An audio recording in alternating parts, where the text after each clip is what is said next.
જેને ડંકો વગાડ્યો તો જર્મનીથી મિત્રો, જર્મનીથી. આ એનો મેસેજ જો તમે મને બતાવો કે કયા ઇન્સ્ટિટ્યૂટની અંદર મેસેજ આપે છે. વિદ્યાર્થીઓ મેસેજ આપતા હોય સાહેબ, વિદ્યાર્થીઓ ફેકલ્ટી માટે મેસેજ લખતા હોય, બુકો મોકલતા હોય, ગિફ્ટો મોકલતા હોય.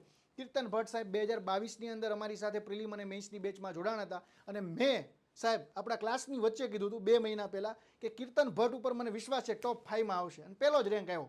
અને રેન્ક આવ્યો ડાયરેક્ટ સાહેબ મને વિડીયો કોલ કરેલો મનેન સાહેબને જર્મનીથી, અને 11:30 સાહેબ વિડીયો કોલ કર્યો હતો. એટલે એમનો જો આ મેસેજ પણ છે કીર્તનનો. ત્યારબાદ તમે જો નિધિ, તો એણે પણ અહીંયા મેસેજ લખ્યો છે કે અમારો શું રોલ હતો, ધ્યેય ટીમનો શું રોલ હતો. તો આ બતાવે છે અમારું રિઝલ્ટ. ઓકે, જનરલી સાહેબ સ્ટુડન્ટ મેસેજ લખે ને એટલે એ બતાવે છે કે ઇન્સ્ટિટ્યૂટ કેટલું ક્રેડિબલ છે. ઇન્ટરવ્યૂના ફોટા તો હું છાપી દઉં, 50% મારે ત્યાં થયા, પણ એ ઇન્ટરવ્યૂવાળા છે એનો આપણે હું શ્રેય નથી લેતો, એની મહેનત છે જ. તો તમે જુઓ જાહ્નવીની પણ આ પહેલી પ્રિલિમ, આ બીજી હતી એની, પણ એનો પણ આ મેસેજ છે અમારા માટે કે કઈ રીતે કીવર્ડ ક્યાં નાખવા, ડેટા ક્યાં નાખવા, એ બધું. અને જો સાહેબ અહીંયા શું લખ્યું, ત્યારબાદ મેં બીજી કોઈ સંસ્થાનો કોર્સ લીધો નથી, એવું લખ્યું છે સાહેબ બધાએ.